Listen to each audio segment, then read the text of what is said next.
Yes, they haven't been to a Super Bowl. They haven't been to an NFC conference title game.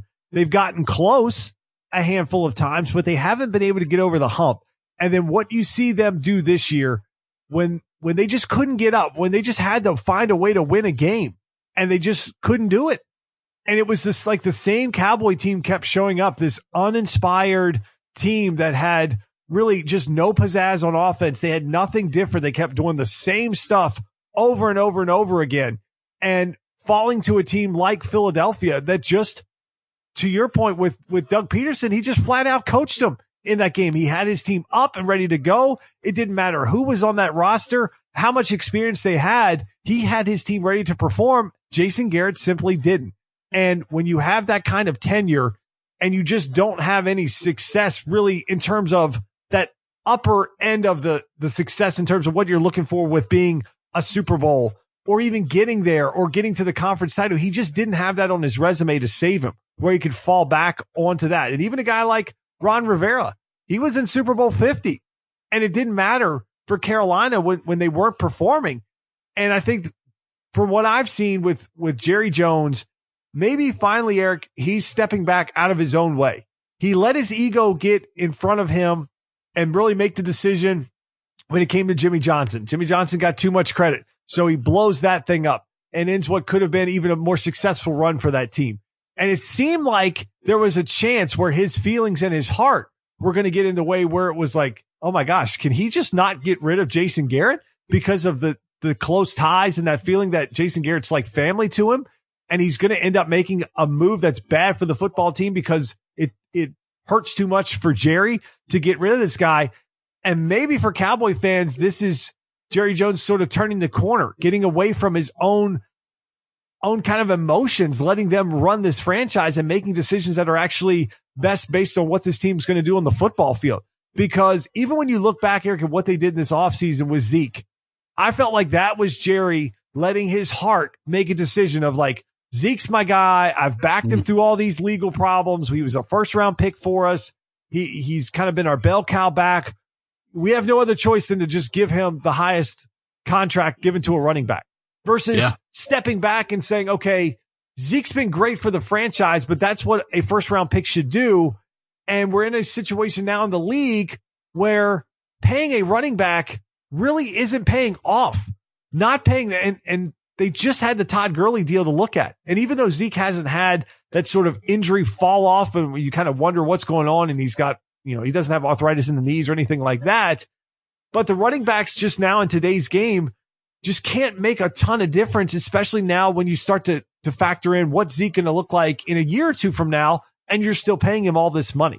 And what you could have done was either call his bluff like the Chargers did with Melvin Gordon, or just go into the draft and prepare yourself for this because you knew this was going to probably happen. This was talked even back in the offseason. Go draft yourself a running back in the second or third round. The Bills certainly found a way to do it with Singletary, and we've seen example after example of second, third, fourth round picks and beyond coming in at the running back position and becoming stars in this league as rookies. Nothing to say that what Dallas has at the offensive line position, that couldn't have happened for them. But Jerry had to go out and get that deal done, and now he's strapped the team. So I hope when they look at this, Eric, with the Dak contract coming up, I hope that for Cowboy fans' sake, Jerry kind of thinks with the same mindset here of like, okay, this isn't about what makes me feel good. This is about what's best for the football team. And Eric, when you look at Dak Prescott, I don't know what you think, but the thought of giving him $35 million plus a year after what we saw from him in some big games towards the end of the season, I tell you what, I have a lot of hesitation about that move. Yeah, I don't think it's going to happen. I think there's, especially with a new head coach that looks at this maybe with fresh eyes, you really got to like the guy to pay him that much. And we've talked about the difference between some of these young rookie quarterbacks you get 2, 3, 4 years out of at a discount price versus paying a guy 30 to 35 to 38 million. We're going to see the test of that, certainly with a guy like Jared Goff and others. But it's a tough position to be in. And I think that this is one of those things that maybe you get a head coach in there that looks at Dak Prescott, looks at his abilities and says, maybe we don't go to that direction. Maybe we've paid the money to Zeke and we've paid the money to Lawrence, and maybe we want to keep Amari Cooper. Maybe we don't, but you can't pay them all. So you've got to look at what's right. And maybe this has the potential to be an objective situation where you hire a guy and who knows who the names are. I'm sure they're going to be high profile names. Maybe a Dan Mullen from like the Florida Gators or something like that. There's certainly other names out there with Jerry Jones. Urban Meyer could pop out of this. I don't know. But Justin, to me, even outside the Dak Prescott thing, which I'm on the same page as you, I don't know that I'd pay the guy $38 million if, he hasn't given you what you need. I mean, he hasn't won the division this year. But do you feel like the moves that the Giants will eventually make at head coach, and then obviously with the announcement that the Redskins have made I think a pretty solid move with Ron Rivera and then Jack Del Rio to coach the defense, do you think that put any additional pressure on the Cowboys to make a move? I think they had to sort of look at this and start seeing these names come off the board. But Eric, I really thought maybe they were dragging their feet to try to get to January 14th and just be able to kind of part ways and not have to deal with this side of it where they're making the first move to get rid of him. Maybe they could spin it as a mutual disagreement on the way that the franchise is going to be run going forward. You saw that with Denver years ago with John Fox when they decided to go to Kubiak. They just kind of had a mutual disagreement on the future of the franchise. Right. But I think there could be something in play where you have a guy like Urban Meyer, or you have somebody like Lincoln Riley or Matt Rule, or one of these guys that aren't granting interviews with other teams, but the Cowboys is such a sexy job that they're willing to go there. Sight unseen, that's the job they're willing to come back for. So Jerry's got that in his back pocket where he could have taken his time with this, where he's not in a rush like some of these other teams where it's like, okay, Ron Rivera's our guy for Washington. We want to go ahead and sign him. Where I think Jerry may have something else at play there. So I thought he was really dragging his feet to get to that point. So I was surprised really that we basically flipped on Twitter and the refresh is there that they've decided to make this decision now. But it definitely, when you start at seeing 10 p.m. at night, we find this out. Yeah, I mean, it definitely feels like this was a tough decision for Jerry Jones, no doubt. I mean, but back to the other point with Dak, I mean, Eric, I just think that Dallas is just, they've made mistakes, so many mistakes along the way here with this team. They just need a fresh start. And hopefully at some point, Jerry will step back some. Because look, Robert Kraft, outside of what happened to him in the spa in Florida, was always regarded as one of the top owners in the league, if not in pro sports. And he's always had GMs and player personnel people there helping him. He's not trying to go out and make all the football news and football moves. And guess what? He still gets all the credit for their success in terms of ownership. Yeah, Belichick gets his and Brady gets his, but Kraft is still regarded as the preeminent owner of sports. That's the guy that everybody is striving to be. And I don't understand why Jerry Jones, with what he's been able to build this team up as, why he doesn't bring in a mind like that to help him with some of these moves, where he's not making Zeke contract decisions, where someone can step in and be like, from just a football move, from an analytic move, from everything possible, this is not smart to give a running back this kind of money. Jerry, look back at what the Patriots are kind of an anomaly because they have a quarterback who's dating one of the highest paid supermodels in the world. So he doesn't have to go out and get $40 million a year. He's willing to give them breaks. But the Patriots don't go out and just pay top dollar for wide receivers and running backs in some of these positions.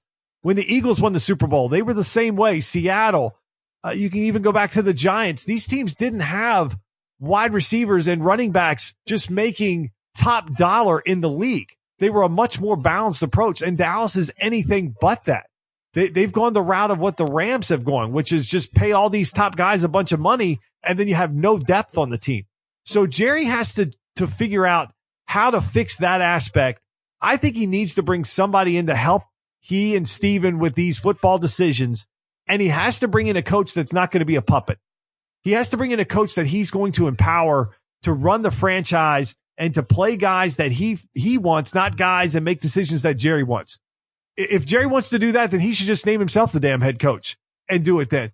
But if he's going to empower somebody, he's got to fully empower him as the head coach. It can't be a situation where you just have another coach that you are involved with and you're pulling the strings on and they're just happy to be there and to be a head coach, and you know that you've got that leverage. You have to bring somebody in Eric, that feels like not the situation where Jason Garrett says, hey, you know what? We need to look at a kicker. And then Jerry says, no, we're fine there. You just took all of your head coaches. You took all of his power away from him. Yeah. You took all the respect from the locker room away because now players just are like, all right, well, if Jerry likes me enough, whatever Garrett wants isn't going to happen. I can kind of do whatever I want. He has to empower the next head coach, Eric, or this team's going to go through the same thing over and over again. Jerry has to step back and let someone else start to make some of these decisions from a GM, from a player personnel, and from a coaching standpoint, or Dallas is going to continue to struggle. Every good organization has a structure put in place where you hire the best people to do the job that they were hired to do. And you don't micromanage them. You don't tell them how to, otherwise just, if you're not going to delegate the responsibilities and the tasks of a head coach and a GM and whatever to other people, then like you said, just do it all yourself. I think it's a big fault of, and it's potentially ego. It's potentially a rich guy with his toys. Like, hey, I'm the owner and this team is my toy. It's basically a hobby to me. I'm going to do whatever I want. I'll be the GM. I'll be the decision maker. And I just don't think it's a good model because you're not delegating to the, like you said, the football minds that are going to make good decisions. And speaking of that, I think it's interesting that the Giants have decided to retain their GM and Gettleman, who we have said many times is a complete mystery to us. He's a buffoon. I just don't understand some of the things he's done. And yet Shermer's gone, but Gettleman stays. So I think we obviously saw that Kitchens was going to be a one and done guy. He just didn't do anything for that team. Now Dorsey's gone. They're looking for a GM. Washington's looking for a GM, but they've got their coach. But to me, Justin, in this NFC East, what was odd is the Giants. I thought they would be the ones that would kind of clean house from top to bottom, but they've only cleaned the bottom. They're looking for a head coach and not a GM. I mean, what's your thought on that? It's very interesting because you've kind of thought about the old model, which is if you have both openings, typically you hire your GM and then you let the GM be involved in the head coaching search. And now we're seeing that the Redskins have gotten rid of Bruce Allen, and then they went out and signed Ron Rivera, and he's already building his staff. And then the Browns are going to do the same thing. They're getting rid of Dorsey, and Jimmy Haslam says they're going to hire the head coach before they decide on who the GM is. So it's really a departure from what we've seen in the past where, and maybe it's because there's been mistakes that have been made, and maybe the owners are getting more involved in it now, taking a more hands-on approach. It seemed like the Browns wanted to go in a different direction from Freddie Kitchens, that Kevin Stefanski was the guy, and somehow they got back on the Freddie Kitchens. So maybe some of these franchises are learning from their mistakes. The Redskins, it would be very easy to pile on Dan Snyder and say, like, well, what a stupid move to make. You go out, you sign a head coach before you get a GM or somebody that's going to run football operations. But maybe from his standpoint, he sees a guy with a winning pedigree in Rivera who kept Carolina as a very competitive team in a tough NFC South, got him to Super Bowl 50, just ran into an extremely tough Broncos defense that day. Maybe he just felt that Ron Rivera was a guy that could come in and stabilize a franchise that has kind of been falling apart and has been a joke of the league. And even making the move to get rid of their trainer who had been there 17 years. And you had the whole Trent Williams situation and missing the cancerous growth that he had and caused him to sit out. And that stuff gets pushed around the league. And when you start thinking about guys that they're going to draft or potential free agents, if those kind of rumors are out there of like, you know, dude, avoid Washington, man, their training staff is trash. They will misdiagnose you. They could potentially end your career, potentially end your life. They're so bad in terms of missing things that should be diagnosed. That's not going to bode well for them. They're going to get what's left of everybody. Everybody else is going to make a decision to go somewhere else because there's enough money in this league where Washington could easily become your last resort. And then you start to look at the stands in Washington that to say that they're half empty would definitely be glass half full. And if they are half full, it's with opposing fans on that, in that stadium. So Dan Snyder wants a new stadium anyways. It's pretty hard to go there and be like, well, Dan, for the last couple of years, your stadium is filled with opposing fans of even who's there. And the rest of the seats are empty. You can't even get fans to come out. Why are you going to get any type of public funding for a stadium that's not going to do any type of benefit for the area around it? So there's a lot of things in play here where I think these teams and these owners are catching so much flack now when you have Twitter and all this social media where fans can go right out after the owners. And these guys have such egos, Eric, I'm not surprised to see them